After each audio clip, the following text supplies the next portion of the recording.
We're talking the Tennessee Titans and the Washington Commanders in a Week 5 matchup. Let's get it on.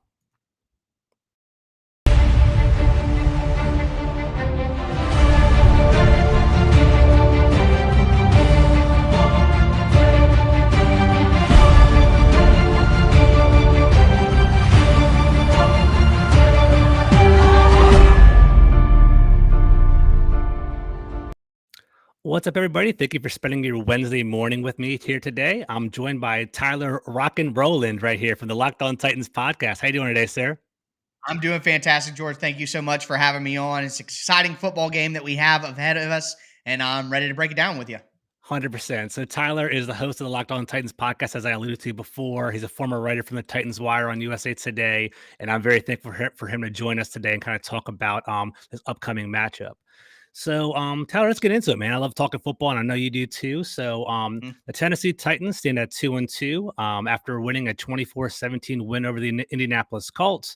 What is the narrative coming out of Nashville right now? Is there a lot of confidence? How's the team feeling? What's the state of the team in Nashville, in Tennessee? I think right now there's cautious optimism around this team. The Titans have done some things. The Titans are the most explosive offense in the NFL in the first half. But in the second half, they've been outscored 64-7 this year. So it's truly been a Jekyll and Hyde situation for the Titans from the first half to the second half. So people are really excited about what they've seen from the offense in the first half, but they're also terrified of what the offense has been. Yeah. In the second half, the Titans seem to have problems adjusting to the adjustments. So teams come out, they see what you're doing. Then in the second quarter, third drive, fourth drive, past halftime into the second half, they start adjusting. And the Titans have to adjust off of what teams are adjusting. Well, they're not able to do that successfully. And luckily, the defense has been clutch at times in second half, forcing turnovers, getting stops, holding on, just barely holding on to capitalize on that lead. The Titans tried to do that in the first game of the season against the Giants. The Titans were up 13-0 at halftime. They were up 20-7, I believe, at one point as well. And the Giants came all the way back and won 21-20 because the Titans could not, for the life of them, close out the game. So I guess Titans fans are excited by some of the things that they've seen. The defense at times has been locked down. I mean, they held the Colts to 37 rushing yards, 38 rushing yards as a team on Sunday. I saw that. As we saw against the Raiders in the second half, as we saw against the Bills the entire game, the Titans also are prone to give up explosive plays if things don't go well. So we've seen like some top tier moments of first seed in the AFC Titans, but we've also seen some moments of, oh, this isn't even a playoff team Titans. And Titans fans are excited about the good, worried about the bad, and don't really know where to fall in between right now. Gotcha. I definitely noticed those same trends while I was doing some game film watching the other day. What do you attest to the second half fallouts? Like, what's going on? Do you think it's just the defensive adjustments? Do you think it's just like coaching, or what do you think? Lack of talent? I have no idea. I'm trying to get some perspective. Well, at the end of the day, since we're not in the building, nor would the people in the building tell us the truths of these matters, it's really on me to theorize. And if I had to theorize, like you said, you like watching the game film. That's something I really focus on. It's my primary focus, quite frankly, on my show and on my Twitter account. For me, it's a combination of things. Whenever there's a problem this big, there's never just one person to blame. I think if we had to assign the most blame, though, it would be on Titans offensive coordinator Todd Downing, because the Titans struggled last year early in games on offense. And they brought in Tim Kelly, who is the former offensive coordinator of the Houston Texans. And he is the passing game coordinator and just an offensive assistant, you know what I mean? And Mike Vrabel said that him, along with Todd Downing, would work together on game planning and stuff like that. Well, the Titans all of a sudden have scored on all 4 of their first drives of the year in every game this year. Great stat. Totally, awesome. Totally flipped overnight from last year when they literally scored, I think it was 4 times total in their opening drives, 3 touchdowns and a field goal last year. So what's changed? You got to give some of the credit to Tim Kelly at that point. That's the only real change that we've seen. So you think, oh, okay, Tim Kelly's helping with the game plan. Well, now the Titans are good with their first 15 plays or so on offense. and then things start to fall apart a little bit. And you have to wonder, is Tim Kelly helping with the opening game script? And First then 15 plays.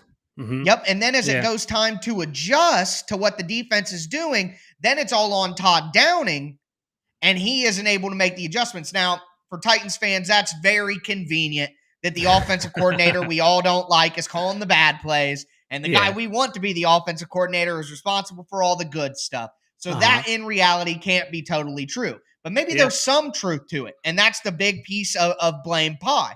Well, then after that, you do have to put it on the players. For some reason, the offensive line, the tight ends, they simply aren't executing as well in the second half. It's like teams kind of get hit, they get punched in the mouth, and they're like, oh, you're Dennis Daly. You're Aaron Brewer. You're not that good.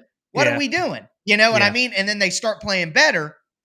And the other part of it is, and something that really showed up to me on Sunday against the Colts, is when all this stuff is going wrong, when you're an NFL team and all this stuff is going wrong, and this should resonate with Commanders fans. Yeah. When all these things are going wrong, the coach maybe isn't calling the best plays. The offensive line isn't blocking that well. The wide receivers aren't really getting super open. You know, it's all tight windows. That is the moment when your quarterback lifts you up and says, you know what? Everything's going wrong, but I'm going to make a play. I'm going to get out of the pocket if I'm Lamar Jackson and go for a 50-yard run down the sideline. I'm Josh Allen. I'm going to scramble around and then throw a 70-yard dot to somebody who isn't that open but gets a pass interference or something like that. Quarterbacks in the NFL are what raise all the other boats up above the tide when things are crashing down. 100%. Ryan Tannehill is a guy. You just imagine a guy. He's got a farmer's tan, real pale in the chest and the shoulders. Got a nice tan on his arms. He's got the white nose covered up with the sunscreen. He's got shades on, some Hawaiian flower shorts, and he's just standing right there on the precipice of the waves and letting the wave crash over him. That's Ryan Tannehill. You know, he's good. He's good. Like Kirk Cousins. Commanders fans know, like Kirk Cousins is good when everything is going good, but when everything's going bad, he's not going to do anything to stem 100%. The tide. And that's 100%. Tannehill, and he missed some throws on Sunday against the Colts that were open, and it's just like, throw the dang ball. But he's a little scared of turnovers from last year and early in the year, and I think he's playing scared. And when the going gets tough and things are tight and tense in the second half and they're losing leads, Tannehill gets more scared, not more emboldened to go save the team. So those are just all parts of the blame pie, but that's how I would kind of set it all out. I love it. That's vivid imagery. I'll never forget Ryan Tannehill with some lotion on his nose. But he looks like that kind of guy too. He does 100%. So I definitely noticed that as well. From when I was doing my scouting and watching the film, it seemed like the Titans still want to rely on Derrick Henry as their primary option. I was kind of surprised by the fact that they use him out of the backfield as often as they do. I thought he was primarily a running back. Nice adjustment. They're starting to, is that new, I guess, to the Titans this year? One thing that the Titans do that everybody knows is they run play action. They run Derrick Henry, and they play action off of that. Well, think about what linebackers do during a play action pass. In theory, when you're doing the fake, they come up. And that's how the Titans get all those spots over the middle of the field. Well, what are they going to do after they realize, oh, crap, it's a pass? They're not going to start backpedaling. They're going to turn and run back to their zone spot, or 100%. Turn and try to run to their man assignment. Well, the Titans said, okay, instead of leaving Derrick Henry in after play action passes to block and help with protection, we're going to sink him out real quick. And Derrick, get out there and turn the heck around. Turn around and be ready. So what the Titans have done is they've said after that play action fake, when the linebackers turn their back and start running backwards, they're not going to be paying attention to Derrick Henry sitting down right past the offensive line. So to me, that is a big adjustment that the Titans have made this season. Not only does it help Ryan Tannehill get rid of the ball and take less sacks and less negative plays, but it also gets the ball in the hands of your best player. Yeah, that's what I was helps to get him well. more That's involved. what I was as well. So that's what they've done this year, is on those play action fakes, rather than having Derrick Henry sit inside and help with blocking. They just leak them out. And why linebackers are being overly aggressive to drop back in their zones, they're able to have some room underneath for Derrick Henry to catch the ball, turn around, and get going. Because we all know the truth. Derrick Henry he had a couple drops last week. He's not like the quickest, shiftiest guy in a phone booth. He's kind of a downhill, straight speed, train type guy. We all know that. So he still struggles a little bit with catching, quickly turning, making a guy miss, all that, getting the ball in his hands. But that's why when those linebackers are dropping back so fast, it gives him a little bit extra room, and then he can convert those to positive plays. 100%. Yeah. So from what I perceive, Derrick Henry definitely is read option one. They definitely want to give him the ball, pound the ball with Derrick Henry. They work off the play action and read option quite often as well. They don't really run Ryan Tannehill too much unless they get within like the goal line with the 5 yards and in. They possibly try to throw that little wrinkle in the game plan. And it seems like they pepper Robert Woods a lot. Robert Woods is probably the wide receiver one from what I've noticed. Treylon Burks, I think they're still trying to incorporate him into the offense. He's still kind of finding his way. I know that he had 2 rushing touches the last 2 games, but really, in regard to passing volume, not really. And there's, I guess, Westbrook. I forget his hyphenated last name. Westbrook. You could just call him NWI. That's what we do. It's Nick Westbrook Akina. He's an undrafted free agent from 2020. Yeah, he's a solid depth wide receiver, but he's not like a starting level wide. He's just an excellent blocker. He's a couple biscuits away from being a tight end, quite frankly. So while he's a guy, he's in there. He is just a guy, but he is an excellent blocker as a wide receiver. Sadly, with Treylon Burks, he suffered turf toe in one of the later portions of the game on Sunday against Indy. He is not going to play in this game. That's just the reality. And he is the most dynamic. I didn't realize that. Okay. They haven't announced anything about it, but the reality is he's not going to play this week. I talked to Dr. David Chow at Pro Football Doc on Twitter on my show earlier this week about it. He said the Titans should be hopeful for a 3-week return. The Titans have a bye after they play the Commanders. So Burks isn't going to play in this game. Then they'll have the bye, and then maybe he'll come back after that or the week after, because the Titans have 2 division games in a row after the bye. But luckily for the Commanders, Burks isn't going to play in this game, and that leaves only Robert Woods as an NFL starting level wide receiver for the Titans. I think that's going to make it infinitely easier to guard the Titans. And, obviously we can. Well, why don't we do that now? We can get into it now. Yeah, we'll talk about it. Let me ask you a question. I think you're going to go that direction anyway. So from what I've seen, this is just a couple games, right? It's 4 games into the year. You're deeper in the weeds than I am. It seems like obviously the Titans want to run the ball. If that running game is not working, they kind of do play action, pass the tight ends, more of an intermediate route, short passing game. They aren't really vertical. Is that fair to say, or am I missing something here?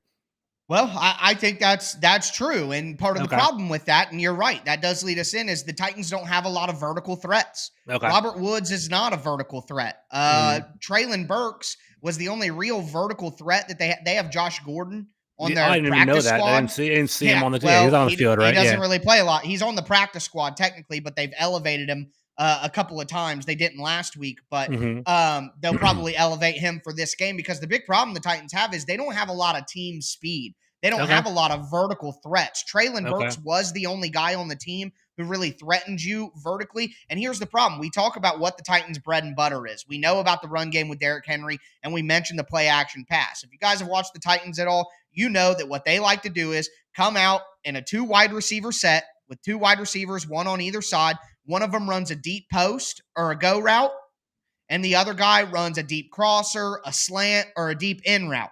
Titans have been hitting that play action pass play over the middle on the deep end over and over. They call it play action glance, play action strike, whatever. Well, normally teams are going to be in 8-man boxes because they're worried about Derrick Henry. The Titans see more 8-man boxes than any team in the NFL. Well, that means you're going to have a 3 defensive back shell, and you're probably going to be playing cover 3, or you're going to be playing man in cover 1 with a deep safety. Well, the Titans basically, 1 vertical route on one side of the field should occupy that cornerback and hopefully the deep safety. Pull them up a little bit. Right. The linebackers are pulled up by the play action pass, and that leaves your other wide receiver on the slant or the crosser or the deep end one-on-one with that cornerback. And they can usually get the inside leverage, and they're open over the middle of the field. Well, the problem is that deep safety has to choose. Do I come up on the intermediate, or do I respect the deep route? Well, when it's Nick Westbrook Akina, or it's Josh Gordon, or it's Des Fitzpatrick, or it's Cody Hollister. Yeah. As a deep safety, you're not respecting that deep route. You're going to Mm-hmm. come up and try to create traffic for the intermediate route on Robert Woods. Mm-hmm. So that takes away, when the Titans don't have an adequate vertical threat on the field, it takes away the fear of the deep route, which means you can come up. And not only can you create traffic for the glance or the strike over the middle of the field, but you can also be a part of the run fit. So now you're hurting yourself twice. So not having a vertical element to the offense with Treylon Burks out is a killer for the Titans. So they're going to have to run the ball when the Commanders know they're going to run the ball. Because I don't think that there are going to be as much openings in the passing game as there has been the first 4 weeks for them to create explosive plays. That's going to be interesting too. So honestly, just hearing that on first glance, I anticipate probably a low scoring game between us both, because I do think that so Washington, their secondary has been susceptible. William Jackson III has been thrown on. There has been confusion in Washington's defensive backfield quite often. That's probably the weaker part of our team. Early on, basically, we had confusion in regard to bunch plays and passing off responsibilities, especially like going across the middle. But I do think our strong safeties are pretty solid. Cameron Curl, number 31, if you guys watch him this week, is a pretty strong tackler, pretty stout defender as well. And Derek Forrest. I do think we do have some team speed, but if you don't have that explosive element, that'd be kind of interesting, because Washington has done a pretty decent job with the run game the past couple of games. We faced the Eagles, who, arguably one of the best running teams in the entire league, and we played the yeah, and we had great O-line, obviously 100%. And then we played the Cowboys last week. They had Pollard and Zeke Elliott, and we kind of shut them down as well. So it's funny, like I'd say the big issue with Washington is more so the explosive plays. They do give up large, big pass chunk plays, but they have been more stout in the run game as of late. Our defense hasn't been the blame for these losses. It's been more of our putrid offense. And we're going to kind of talk about that with your defense in a moment. So I guess taking away that explosive element will make the game more competitive. So it's going to be interesting to see. So that's a good point there. Yeah, that's the thing that actually concerns me about this game. I know Titans fans are riding high right now and thinking, this Titans team is going to turn things around. But the real issue for me is where Washington is susceptible is those explosive plays in the secondary. Well, sadly, without Treylon Burks, I don't know if the Titans have the weapons on the outside to take advantage of that. Same thing we talked about before we jumped on is the offensive line for Washington may be susceptible, but with some of the injuries, who knows if the Titans can take advantage of that. Washington has some great wide receivers, a solid core of pass catchers, in my opinion, and the Titans have been banged up in the secondary and had some real issues in the secondary. So there are some key matchup points here where I think things actually swing towards the Commanders. Yeah. So I'm very interested to see how this plays out, and I'm really, really expecting a close game. Yeah, I agree to that. I think that's a natural pivot to what we're going to go to next with the defenses, right? So I definitely think that. There you go. I appreciate that, sir. Thank you, man. I think it's going to be whoever plays better defense in this game is going to win the game, in my opinion, right? Like, our offense has been very leaky. We actually have given up. Our offensive line is definitely damaged. I don't know if you guys have caught that wind yet in Tennessee. Our right tackle, Sam Cosby, a second-round pick out of Texas. He is a athletic. He's an athletic specimen at the right tackle position, but he has been susceptible this year. He had thumb surgery earlier in the week. He should be out a couple of weeks. So we're going to have Cornelius Lucas, who's a journeyman right tackle, to play there. We're on our third center, Nick Martin. We had Chase Rouillet, who's kind of the heart of our offensive line. He hurt his ankle really early on in the year. Wes Schweitzer came in, got a concussion, was on injured reserve. And then now we see Nick Martin, who played a pretty decent role last game, but he's not necessarily a dominant center. And it wasn't Jeffrey Simmons over top of him either. So I know, exactly right. So that's going to be something interesting we're going to talk about in a moment. And then finally, our right guard has been kind of, for lack of a better word, suspect all season long. It's Trey Turner from the Panthers. He's a veteran. He's in his early 30s, but a lot of veteran experience. But is he still in his prime? Is he kind of going on the horizon? The end of his career. He didn't practice one bit at all during training camp because he had a quad injury. He struggled the last couple. He's played the last couple games and struggled the last couple games. And in mid-game, they replaced him with Sadiq Charles, who was a former tackle from LSU. So he's playing right guard right now. So our offensive line is definitely in flux right now. We gave up 17 sacks, most in the league. It's been pretty ugly, and because of the lack of protection in the offensive line, it's been pretty chaotic. Like our offense, less than 100 yards in the first half over the past couple games. It's been pretty ugly. So Right. I guess I'm going to throw you a softball. So how does that apply to the Titans and the defensive line? From what I've seen, the defensive line seems pretty stout. Is that fair to say? I think that's where the game rests. I Okay. think the entire game is about the Titans' defensive line against the Commanders' offensive line. I know that probably makes Commanders fans shiver a little Yeah. bit, but let's get into what we were kind of discussing before we hit the live button and went on. Bud Dupree went out of the game against the Colts after about 9 snaps. He's been a $20 million fire, quite Mm-hmm. frankly, with how much he's been injured when he's been with the Titans. Now, the reality here is this: when he plays, the Titans are a better defense than when he doesn't play. That Mm-hmm. doesn't mean he's worth $20 million. But what Mm-hmm. it does mean is he is a solid NFL starter. He is a solid NFL edge player. And the Titans have 3 guys who are excellent right now. Now, last year they had Harold Landry, who had 12 sacks. Mm-hmm. Jeffrey Simmons, who had 8.5, Danico Autry, who had 9. Mm-hmm. This year, Harold Landry tore his ACL before the year. Terrible, important for the Titans defense. But second-year player from Pitt, Rashad Weaver, has stepped into a role. He doesn't do exactly what Landry does, but he can rush the passer. And Rashad Mm-hmm. Weaver is top 10 in the NFL right now, top 5 maybe if you count ties and all that, with 4 sacks. He's had 4 Wow. Okay. sacks in 4 games as a second-year player. So when you have Rashad Weaver and Bud Dupree on the edges and Jeffrey Simmons and Danico Autry rushing from the interior, that is still one of the best pass rush fronts in the entire NFL. And based on what you're saying, yes, they would eat the Commanders alive, and it'd probably Mm-hmm. wreck the game because Yeah. then Wentz would get flustered. He'd turn over the ball when he gets flustered rather than just taking a sack or dumping it Yeah. off, doing Carson Wentz things. Mm-hmm. But like I said, Bud Dupree left.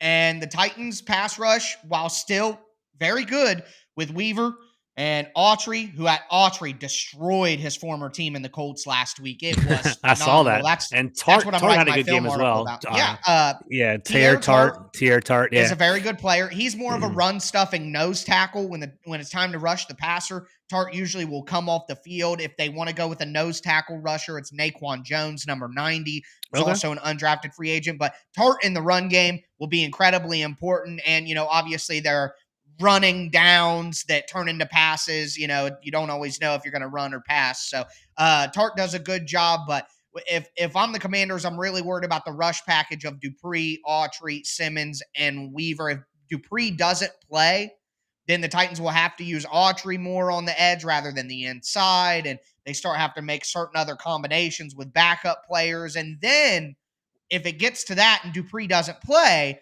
then Washington can chip with a tight end, chip with a back, slide this way, slide that way, and maybe have enough success to play some offense.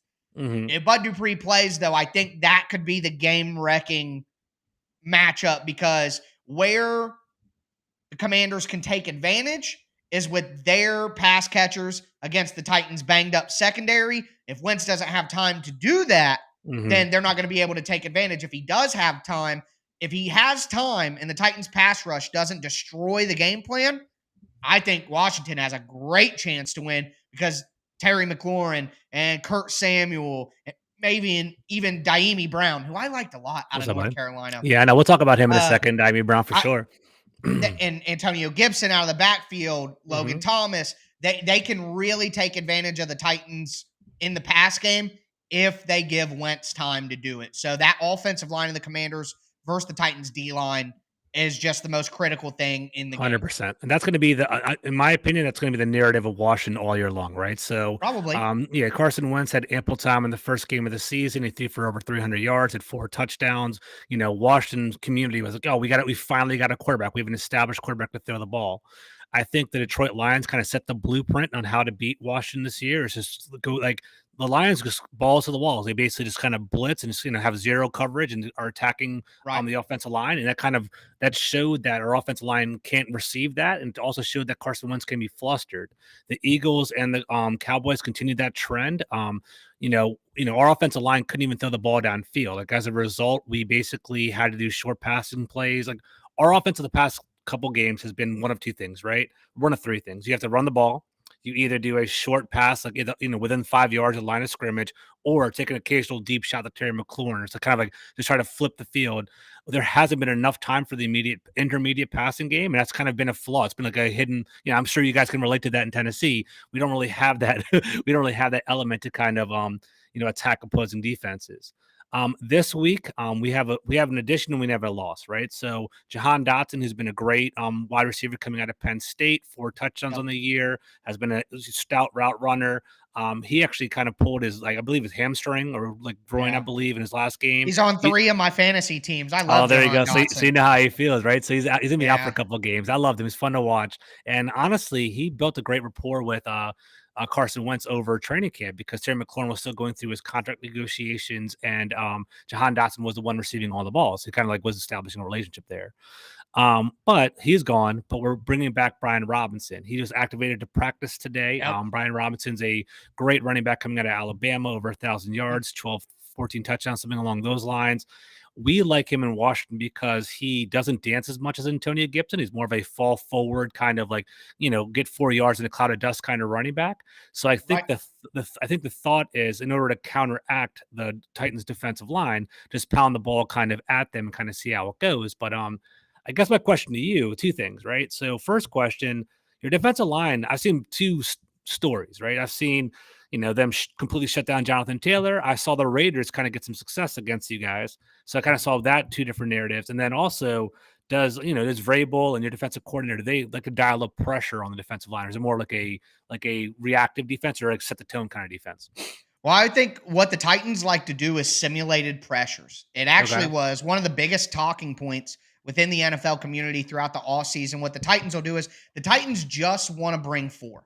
They never want to like fully blitz with 5. They did early in the year, but I think a lot of that was some of the injuries that they had up front, establishing their rotation. The last couple of games, they have not blitzed a ton. They have trusted their 4-man rush, but what they'll do is they'll blitz a linebacker up the middle. They'll blitz a cornerback off the slot. But every time they do that, they drop one of the defensive linemen into coverage. So they're only rushing 4, but they're doing it from different directions. And what they'll do is they'll simulate that they're coming from one direction. They'll pull back and come from the other direction, and they're only rushing 4 though. So they still have that 7 in coverage at all times as they want. So that's what the Titans like to do there. So with that, it's almost like they're blitzing because it's coming at the offensive line like they're blitzing. And a lot of the time, the right side of the offensive line sees the slot cornerback coming, and they don't know that the defensive end dropped from the left side. So they don't slide over, or they do slide over thinking it's a regular blitz, and then a guy drops off, and they're like, oh, we slid over here, and now somebody's dropping off. Now the numbers are bad on the other side. So they do things like that. I would be surprised if the Titans blitz too much because they want to trust their front 4. But I do think that they'll do a lot of those simulated pressures, a lot of those stunt blitzes, and the Titans like to do games and twists up front as well. So that's really what I think they would focus on doing. I don't expect them to send 5 or 6 a bunch in the game, even though maybe some other teams have had success with that. I think the Titans feel they can beat the offensive line with their front 4 and their simulated pressures rather than have to truly blitz, which of course is, 5 or more people. Gotcha. I apologize. I don't have the stats in front of me, but are the Titans more of a turnover-prone defense? I noticed they got an interception last week, I believe, and 2 fumble recoveries. Is that something are you guys doing pretty well this year in regard to that? Yeah. The Titans do find a way to get turnovers. I don't know what the exact numbers are off the top of my head as well, but they did find a way. The defense has found a way, especially in second halves, has found a way to get stops on 4th down, which are essentially turnovers, or also get turnovers. The Titans have been a good red zone defense Mm. as well. So all those things factor in. But yeah, the Titans have found a way to force some turnovers against teams and give their offense easy situations to score. And that's been part of why the Titans have been so successful in first halves, is Mm-hmm. because the defense has found a way to get the ball back to them. So yeah, the Titans defense, especially Titans safety Kevin Byard. I Okay, yeah, believe I he saw got an interception in the goal in the red he's zone last year, oh last week. yeah, Yeah, yeah. yeah. He had interception against the Raiders. He's made big plays throughout his entire career. I believe that he has the most interceptions in the NFL since he was drafted in Wow. Okay. 2016. He's been a first team All Pro twice in his career. He's not the best in man on man coverage, but every other aspect of being a safety, he's incredible. And dear God, he knows how to get that ball away from the other team. He picked off Carson Wentz to win the game against the Colts in week 8 last Mm. season. Okay. He's a guy who you gotta keep the ball away from Kevin Byard, because he's gonna be all over it. And yeah, the Titans will find ways to create turnovers, and that's what I'm worried about if I'm Washington. Is the Titans pass rush is successful, Wentz is gonna make some Wentzian style mistakes, and the Titans safeties are gonna be there to pick it off. That may be an underrated element that we're both not talking about, right? So the Titans have some familiarity with Carson. They have one season of Yes. tape on him, but they have seen him before and they Right. kind of played him before, so that's interesting. So we talked about the strengths of the Titans defense and the defensive line and generating pressure. In your opinion, what are some of the weak links that they have on the defense? Where can Washington attack them? Where are they susceptible? Yeah, it's something that I've kind of mentioned throughout. I think the Washington pass catching group Hmm. is very solid. Terry McLaurin, Logan Thomas, Damie Brown, Kurt Sam. I know Dotson can't go, but Antonio Hmm. Gibson obviously has some real receiving chops as Hmm. well. I think the Titans were incredibly susceptible over the middle of the field against Colts tight ends, running Hmm. drag routes against cover 3 and drag routes against man coverage, which the Titans like a lot. It forced the Titans to switch their coverage in the second half and go with more cover 4 and cover 2 against Hmm. the Colts to try to take that away. I would imagine that the Titans will go back to what they like to do, and Washington could maybe hit some drags early on. Hmm. Again, if the offensive line gives Wentz enough time, Terry McLaurin is going to be able to roast, whether it be Terrence Mitchell or Caleb Farley. The Titans have Christian Fulton on one side, who's good. He's a very Hmm. good cornerback. They have Hmm. Roger McCreary, a rookie on the Yeah, inside on the Auburn, right? slot, Second who, round pick. Yeah. yeah, he's a good player. He has his moments. You know what I mean? Dotson probably would have given him struggles, but he's still a solid player. But the other side, Terrence Mitchell or Caleb Farley, whoever's playing the other cornerback spot, incredibly susceptible there to deep routes, double moves, things like that. And then the Titans may be without their other starting safety, Amani Hooker, who just got a new contract, one of the best safeties in the NFL. And they may be starting a guy like Andrew Adams or Joshua Kalu, guys who shouldn't be on NFL rosters right now. Okay. And Okay. over the middle of the field against the linebackers and the safeties, the Titans are susceptible. And deep down the field, if you have time against Caleb Farley or Terrence Mitchell, the Titans are susceptible. So they have some weak links in the secondary because of injuries right now. If Wentz has time, he should be able to hit some deep shots, get some explosive plays, and that could really flip things for Washington, even if they don't have successful offense all day against the Titans front seven and D line. 100%. So if Wentz has time is the magic question, it appears to be. So that's true. I think Washington does want to attack deep. Like we run an Air Coryell offense where like, coming from North Turner, coming from the Chargers back in the day, Yep. they want to throw vertical. So they will Yeah. test that. They will throw that deep. I think they do also want to incorporate Terry McLaurin more. One of the flaws of Washington's offense over the past couple games is not incorporating him enough. I believe he had maybe either 1 or 0 targets in the first half over the past 2 or 3 games, and he Yeah. starts to turn it up in the Unacceptable. second half. Yeah, it's unacceptable. Like, This is a he get right game for Terry McLaurin, though. I hope think Commanders fans should be excited about what he could do this week. Okay, there's been whispers that basically, like, like he's a consummate professional. He won't say anything bad, but you can just Mhm. kind of tell in body language and by the way he carries himself that he isn't being happy by the targets that he received. This is not the way the Right. season would be going for him.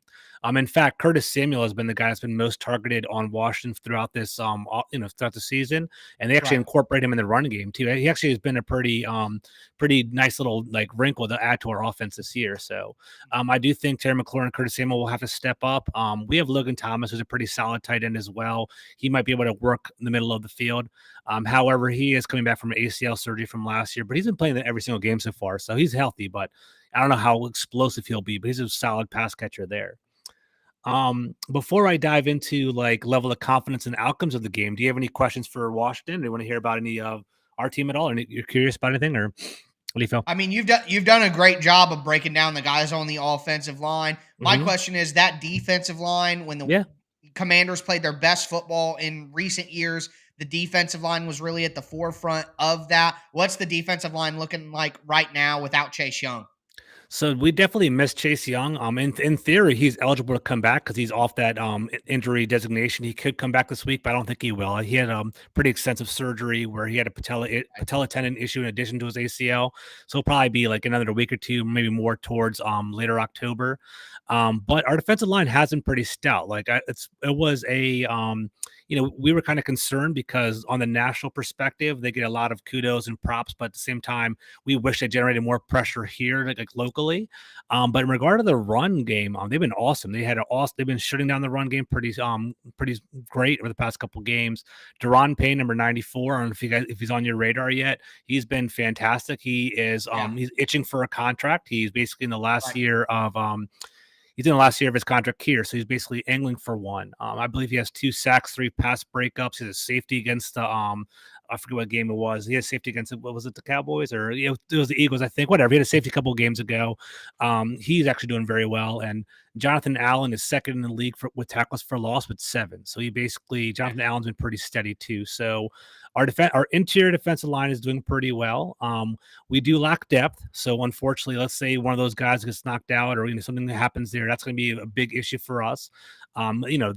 Ideally, we want them playing 70%, 60% of the snaps to kind of give them a blow. But we basically lost our second round pick, Phil Mathis, out of Alabama during training camp. So we kind of lost that depth piece.